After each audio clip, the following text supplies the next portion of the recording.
Thank you very much. Let me say how glad I am to have been invited to share my thoughts with you. First of all, I'm not a theologian. And I know you are accomplished theologians. But I feel confident because I'm sufficiently curious to talk about God. And therefore, I believe that my thoughts, some of which you may not agree with and must not indeed agree with, speak to the same God.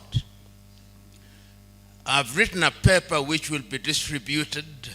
It's more disciplined than what I will present in an eclectic fashion. But I'm acutely aware that I've been asked to talk about problems bedeviling Africa. But before I say that, lest it be that it is only Africa that has problems, it is not true. As I speak, only yesterday in the United States of America, there is a state of emergency in the state of Texas. So there are problems in the United States. As I speak to you now, there is a war in Ukraine, so there are problems in Europe. As I speak to you now, there are tribal problems in Nagorno-Karabakh amongst the Azerbaijanis and Armenians. So there are problems in that part of the world. Because there is the tendency to assume in popular media that problems are only in Africa, completely untrue. And let, therefore, my presentation be understood in that context. We are speaking about Africa because we are in Africa and because we are focusing on the continent of Africa. When I came in, the devotion also said that there are diseases in Africa. True, but there are diseases everywhere. So let it be understood in that context. That said, and you being theologians of the Christian extraction, let it also be understood before I make my contribution that Christianity is a very young religion. It is a post-Christ religion. And I invite those who are present here to read the book that I love, written by Desmond Mpilo Tutu, God is not a Christian. And I believe that God is not a Christian. Christianity, from my theology, is a human construct created after Christ was assumed into heaven. Controversial. That is the standpoint from which I come. I profess Christianity, but I read all holy books. I read the Hindu Gita, and I'm familiar with Hindu mythology. I read the Mahabharata. I hope all of you have read the Mahabharata. Because the writers of the Mahabharata say that he who has not and she who has not read the Mahabharata has read nothing. And I agree with him. The Hindu Mahabharata was written 5,000 years before Christianity. And is 11 times longer than the Christian Bible. And when I talk about the Christian Bible, I mean the Bible that includes the 12 deuterocanonical books, sometimes referred to as the Apocrypha. And when I watch the Hindu Mahabharata, I begin to see theology. Because the characters in that book attend a school under a tree, a banyan tree, and they are being taught theology. I urge you to read the Mahabharata.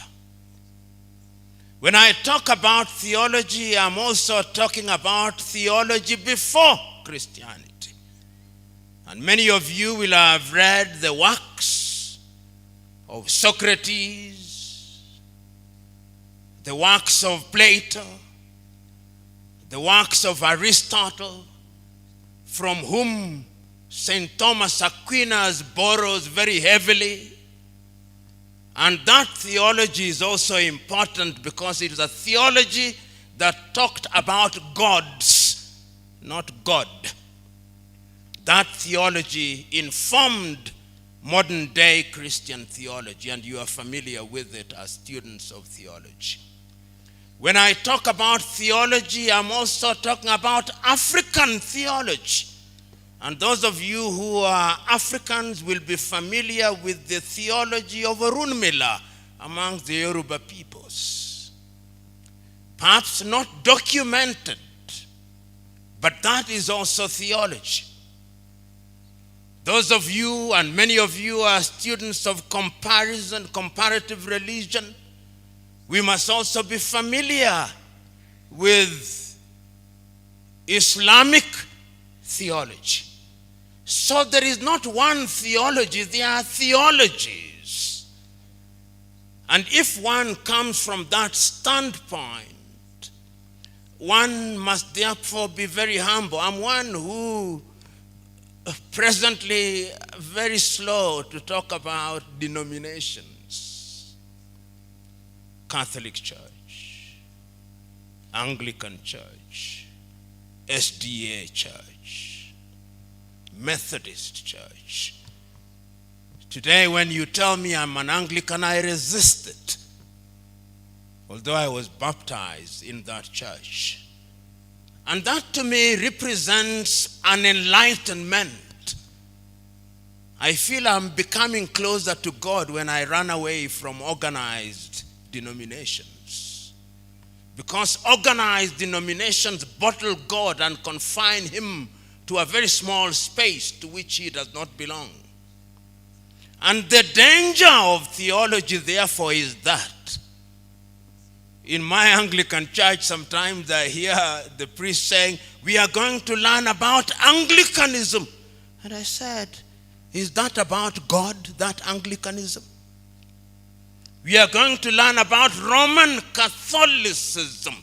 Is that about God or Roman Catholicism?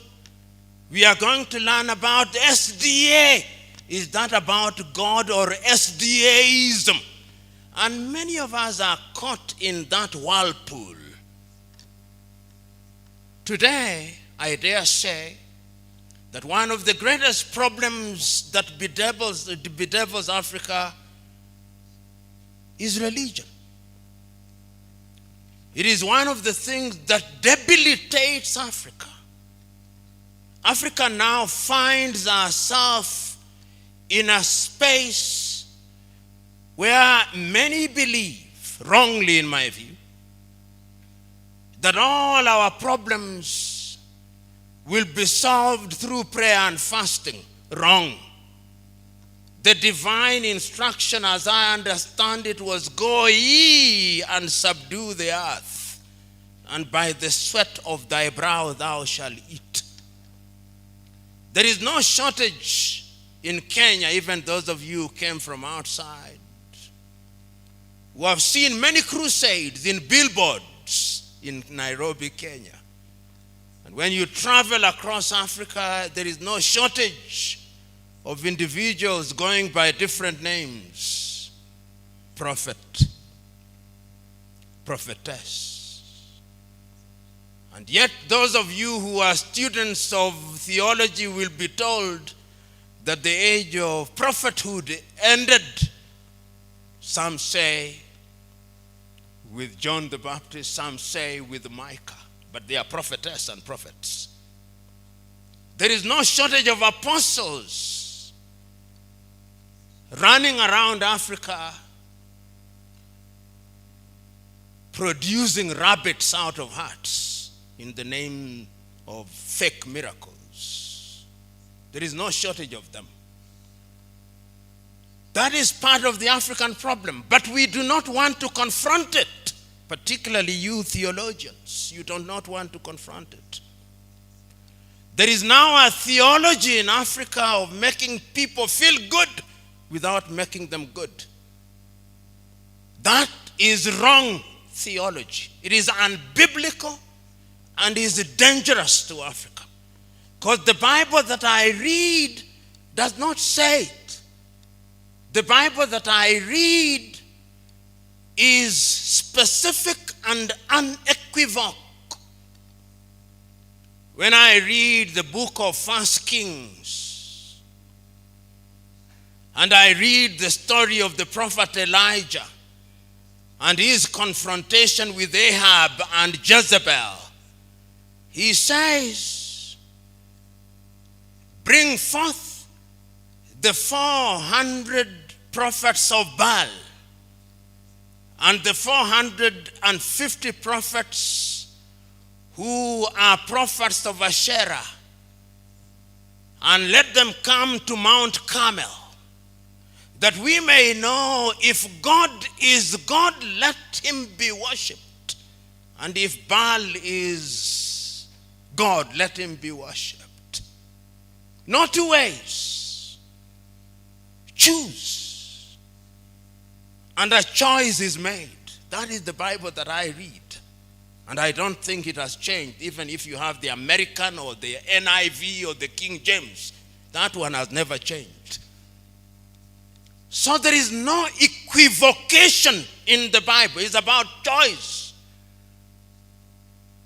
The other Bible that I read is to be found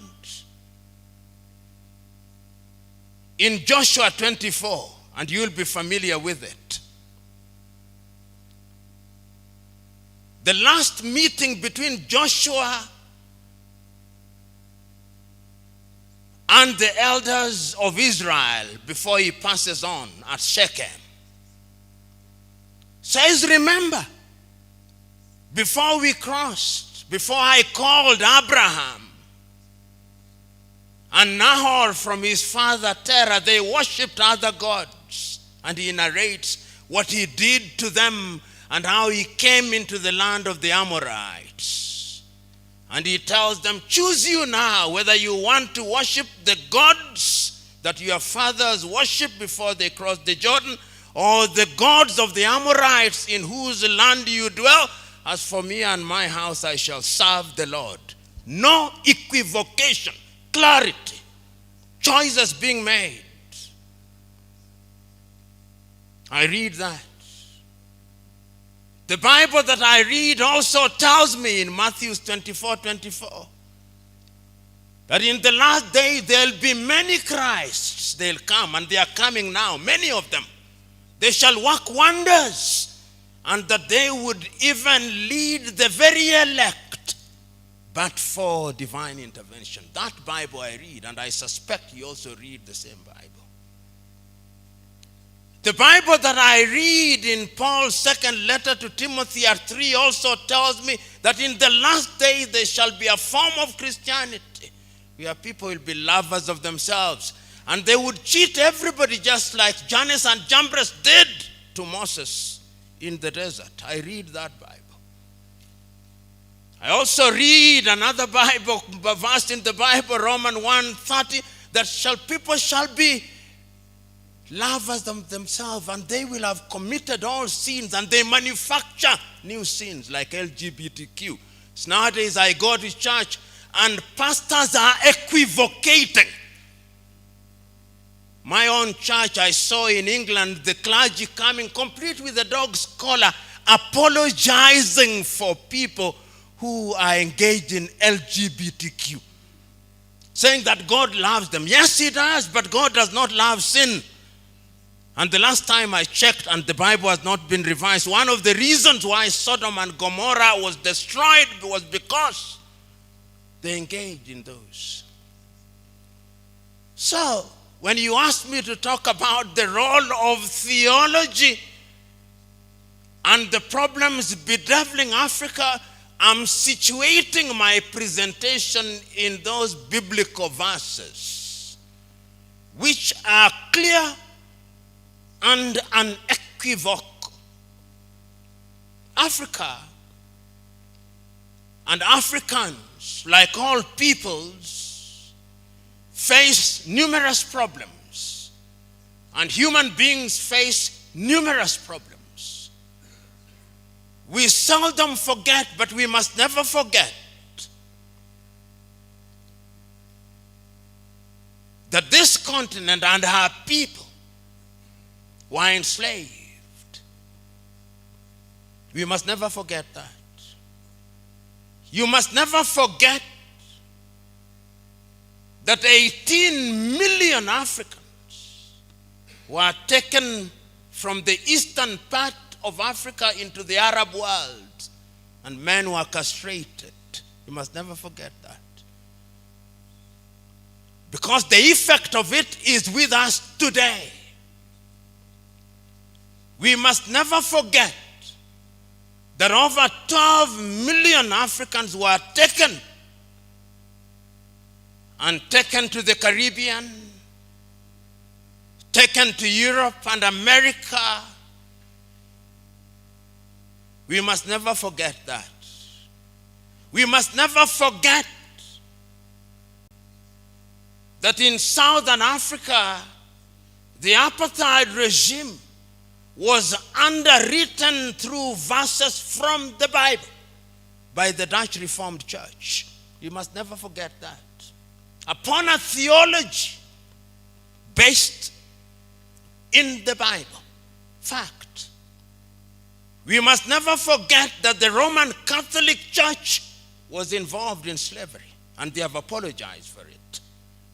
We must never forget that the Church of England was involved in slavery, and they have apologized for it, using the Bible.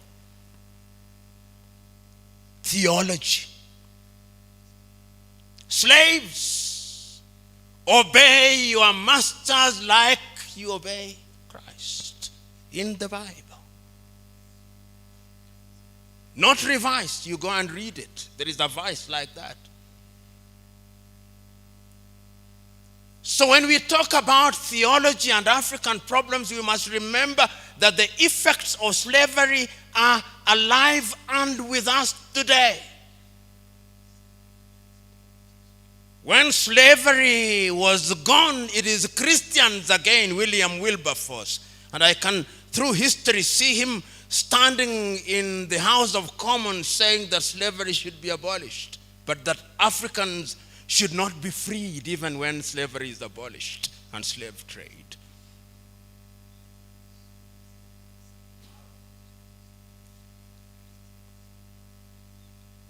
After slavery, colonization came.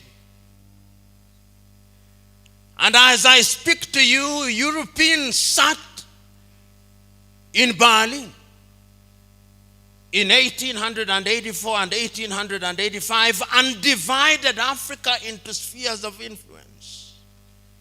Africa was a hunting ground, divided amongst the British, the Italians, the Dutch, the French, the Belgians, the Germans. And today we are in this assembly. I'm using English language which was imposed on us. And those of you who come from English-speaking countries, you referred to as Anglophone. Those of you who come from French-speaking countries, you are referred to as Francophone. And those from Portuguese are referred to as Lusophone. Soon there'll be Sinophone. We don't speak Yoruba. I'm not speaking Yoruba. I'm not speaking Kiswahili. There is no Kiswahili interpreter here. There are only French and Portuguese and English. Part of the African problem. We are confused. When my friend resisted their being called a perfect Frenchman, I could understand his anger. Because the colonial project was a dehumanizing and humiliating process. And religion and theology were at the heart of it. That is why when the European colonizer, we used to be taught in school that the flag followed the cross. I went to Zanzibar, and a young man was taking me through the dungeons, and he showed me there was the school where they taught Africans that they may use them in their labor. There is the church that they touch their spirit, that they may be spiritually confused. And there is the hostel where they treated them that they may use them as labor. I'd never heard such interpretation. That is why when theology came, we were told that in order to be a Christian, you must be John or James or Joel. You cannot be Taiwo, no. That is not a Christian name. Christian name must be John, Joseph. Who said it? Whose theology is it? Who said that in order to be a Christian, you must be John? Who said it? That is jaundiced theology. That is racist theology. Because when you want to change a person, you give him your name. Those of you who have watched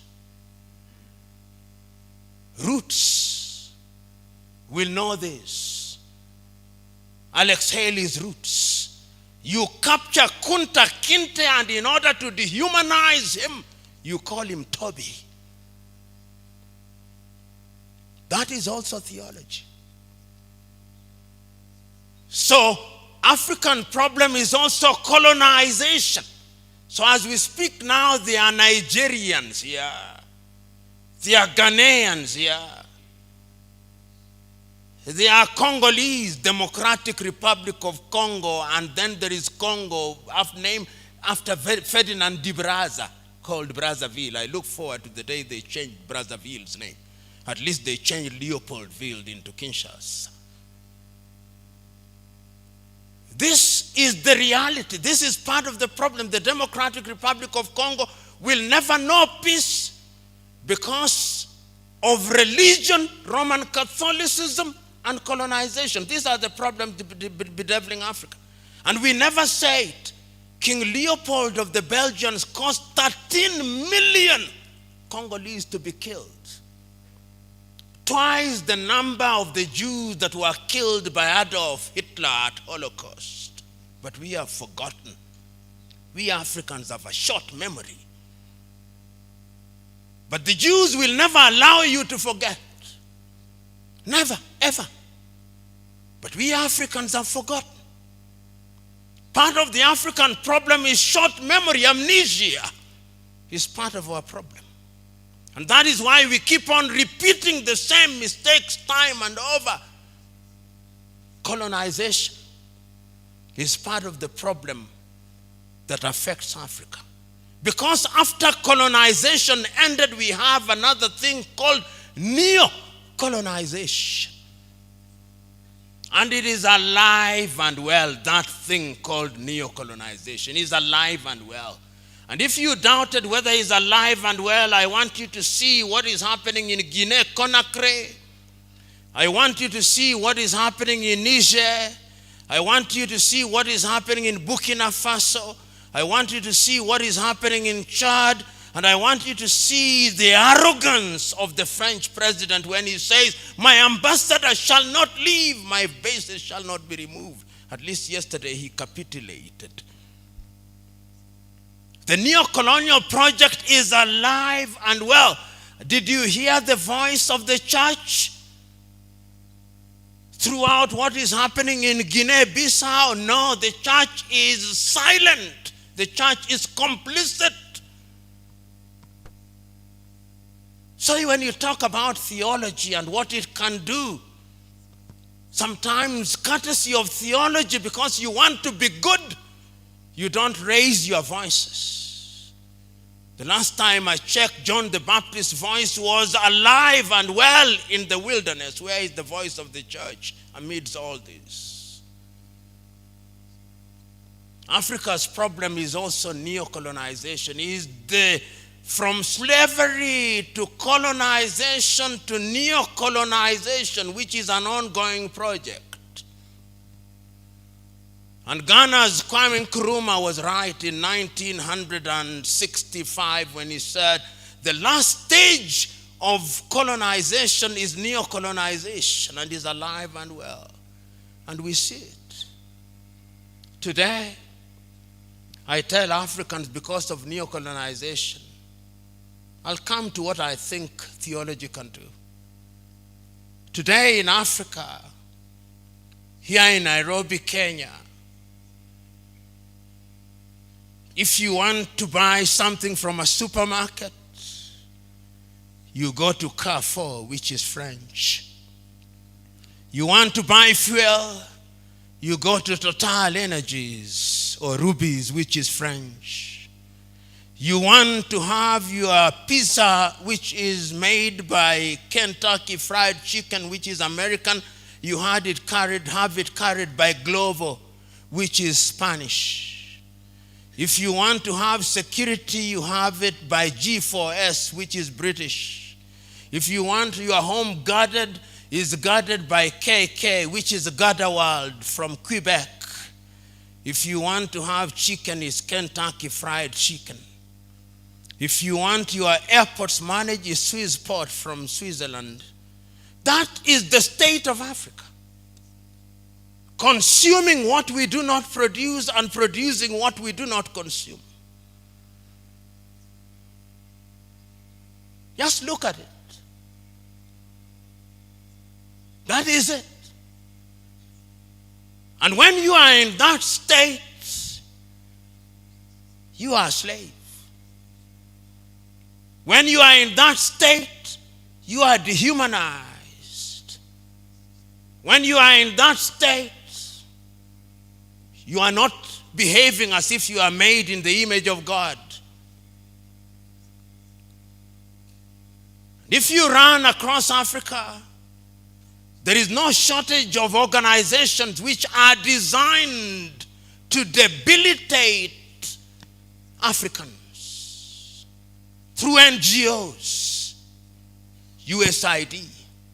Right now they are busy dropping food in Sudan and Somalia. UK Aid, Danida, GIZ. There is no shortage of them, and Kwame was right again. The colonialist comes under different guises, but they kill your spirit to survive. So Africa is bedeviled by all these things. And until the scale falls from our eyes and the wax melts from our ears, we will not go anywhere. So what can you do amidst all these things? What can religion do? What can theological schools do? Can they do anything that is useful? Can they change people's lives? Can they empower people? The Bible can be disempowering, and the Bible can also be empowering. You know, several years ago, when my child was young and wanted to be baptized, I went for preparation. She had not attained the age of majority. She was 1. And my provost at the All Saints Cathedral asked me whether I believed in child baptism. I said, I don't. It's not biblical. There is nowhere in the Bible where anybody was baptized as a child. And if it was biblical, Christ would have been baptized as a child. Then he said, why do you bring your child? I said, because I know you people. When my child comes here as an adult, you'll ask her, why were you not baptized? So she got baptized, but I said it has no biblical basis completely. This is man-made. Then they say, but they used to dedicate the children. I say that was Jewish tradition. Christianity has roots in Judaism, but it's not Judaism. So the Bible can be misinterpreted. Another time, I'm invited to speak to politicians here in Kenya. And when they have read, they say that all leadership comes from God. I said, no, it's not true. There's so many crooks in leadership in Africa and elsewhere, they could not possibly be coming from God. Then they say, but it's biblical. I said, the book of Romans was written by Paul in the year 1577 to 1508 AD, 57 AD, 58, when he was going to Rome on trial. And some of the things are not inspired. They were informed by the politics of the day. He was softening the rulers in Rome, but it did not help him. When he arrived there, he was arrested, detained, and he was executed. So it is not true that all these things are inspired. And if you read Rome and the book of Romans historically, you'll see that there are things that are Paul's own opinion. And you who are theologians may debate about it. I'm giving you these because I'm now coming to the theology of it. You may now know that there is a committee that is doing the rounds in Kenya, which is collecting views about religion and how religion should be regulated because of an incident called Shakahola. I appeared before them. And during my presentation, I made this statement, and the chairman almost jumped out of his seat. I said that the Nicene Creed was a political settlement. He said, that is heretical. He must have said that from his body language. And I said it was political. Then the person said, why? When in 324 AD they invited the 100 or so many bishops in Nicaea, only 80 attended. You theologians know.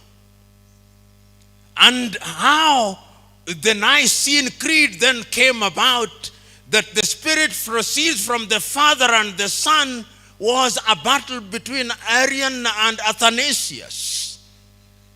And Athanasius won the day. And even now, I told him, in the Eastern Orthodox, the phylloky is removed.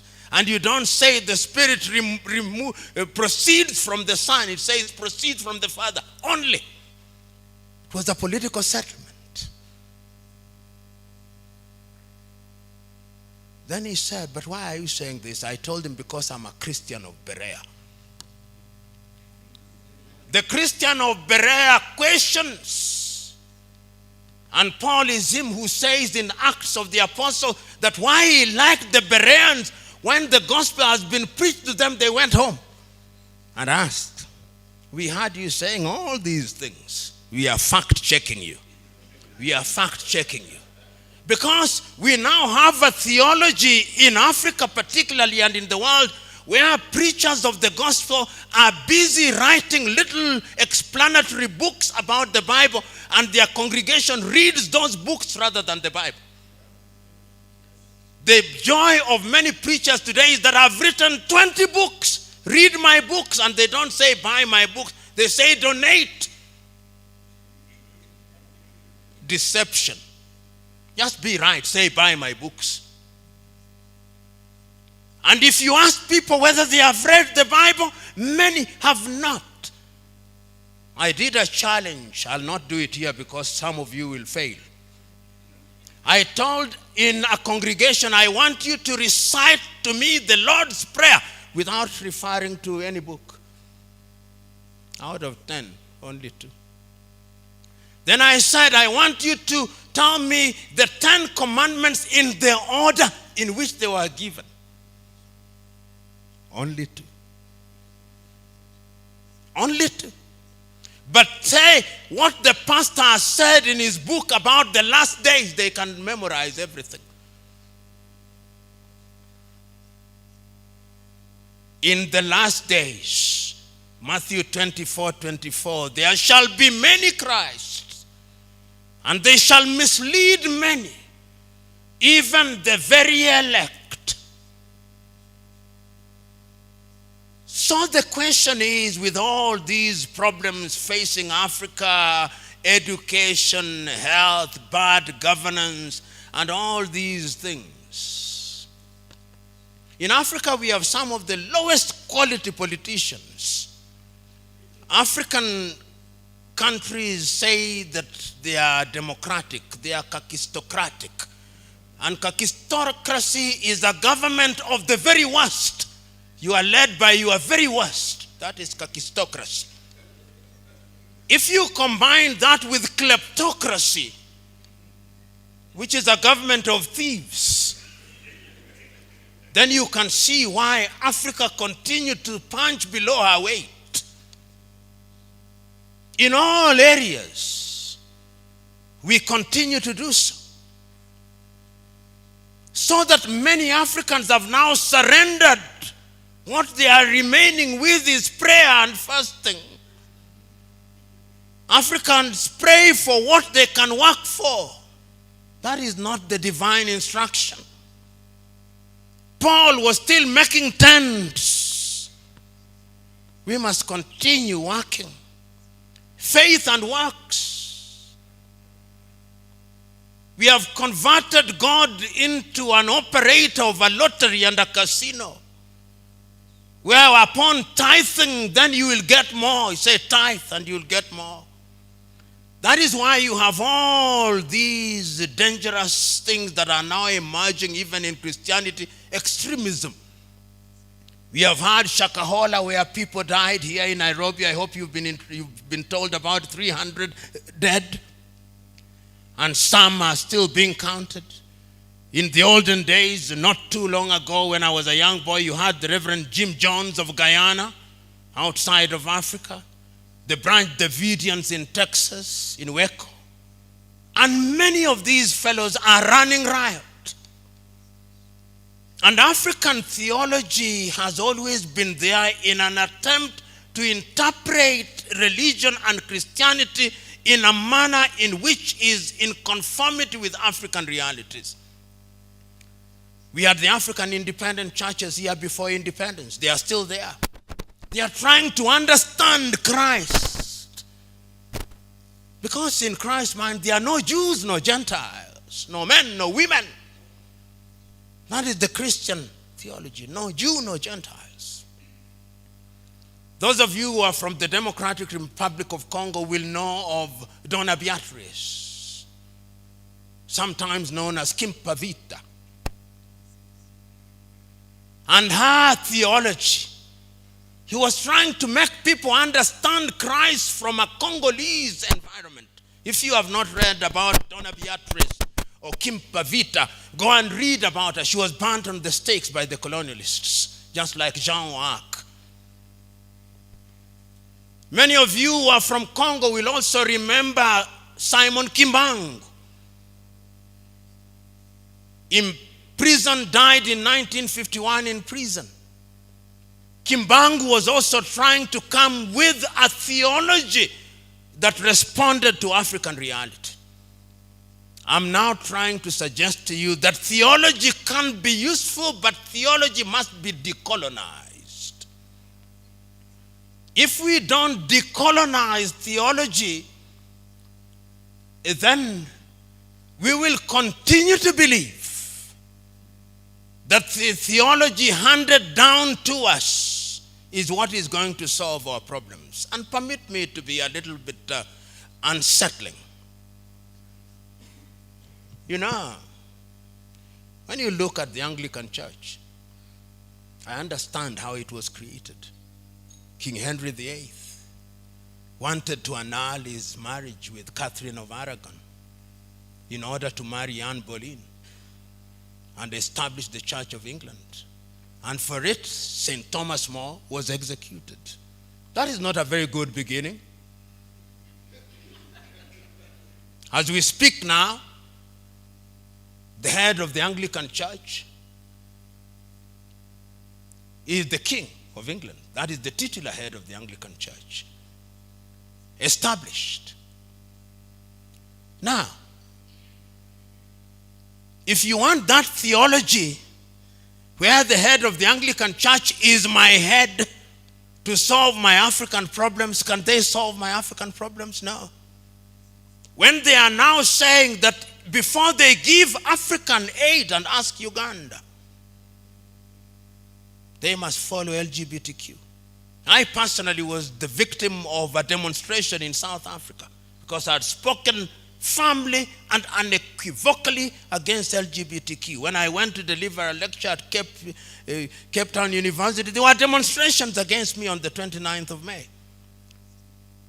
But I said, that is what I believe in. And we must not equivocate. We must not, in the name of political correctness, now say, oh, because we want IMF and World Bank to help Africa, therefore we must say, but God loves everybody. Yes, indeed he does. But he tells you to do things in a particular way. If we allow aberrations to be mainstreamed, then there is no sin.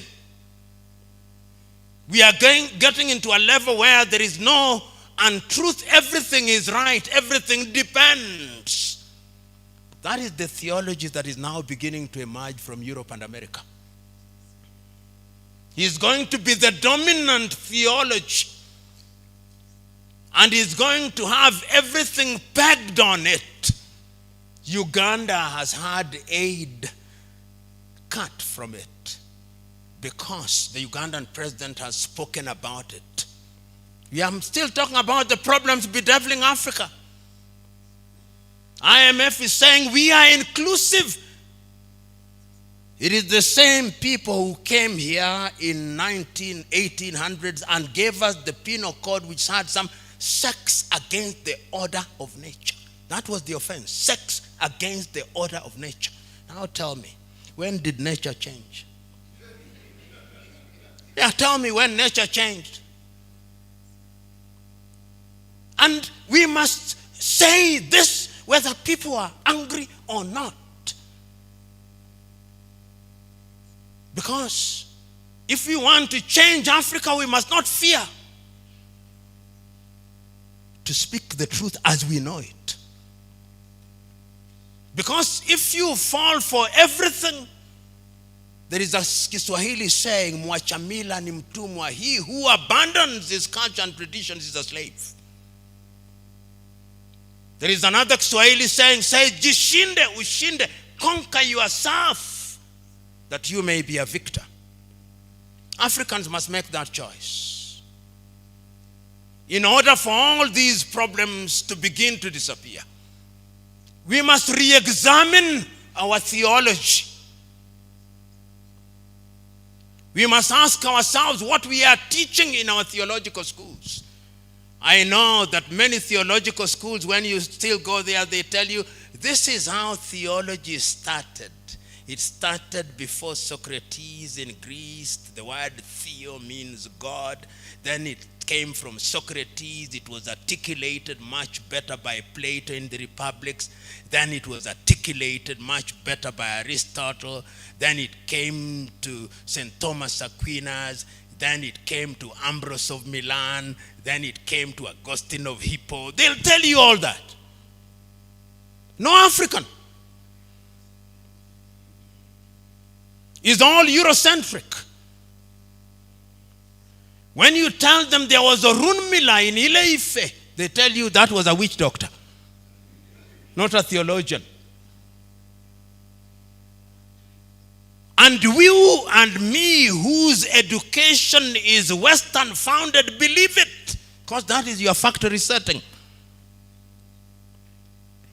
So you must unlearn some of these things in theology. You must question. When you go to your theological, St. Paul's Theological College, United Theological College, who are the prime writers? The book that you say, this is the Locus Classicus that must be read by all theologians. All Eurocentric. All. How many theologians here are writing books How many of you here have done a study on Simon Kimbangu? How many of you here have done a study on Donna Beatrice? Zero. You argue that Donna Beatrice was misled by the devil. You argue that Kimba Vita was misled by the devil. Who told you? Education. Miseducation of the Negro, Carter G. Woodson, 1933 in the United States. So, brethren, as I conclude, the time is now for theological schools to be the salt in the society, to be the light. Otherwise, you are just but an ivory tower who is separated from the congregation by the pulpit. Sometimes when you are in the pulpit, do you ever imagine how distant you are from your congregation? That the pulpit actually isolates you. Do you ever think that when you wear the garbs, they separate you? And that is Pharisaic? Do you ever imagine, and I'm saying this noting that some of you are wearing the dog's collar, that the dog's collar, if you are not careful, separates you from the congregation? If you are not conscious of these things, then there is a problem. Because the theology that comes must be based in the Bible. Who amongst you is the greatest? He who is last shall be first. Is theology about the bread? You'll ask me many questions, and I'll answer them to the best of my ability. But I want to conclude with this particular one. Why do you think that Christ fed the 5,000? Christ must have realized that when your body is not nourished, the soul cannot receive information. That is my interpretation. So the body must be fed so that the soul is ready to receive. The theology in which you are engaged must do that. If it does not do that, then it is sterile theology. Thank you very much.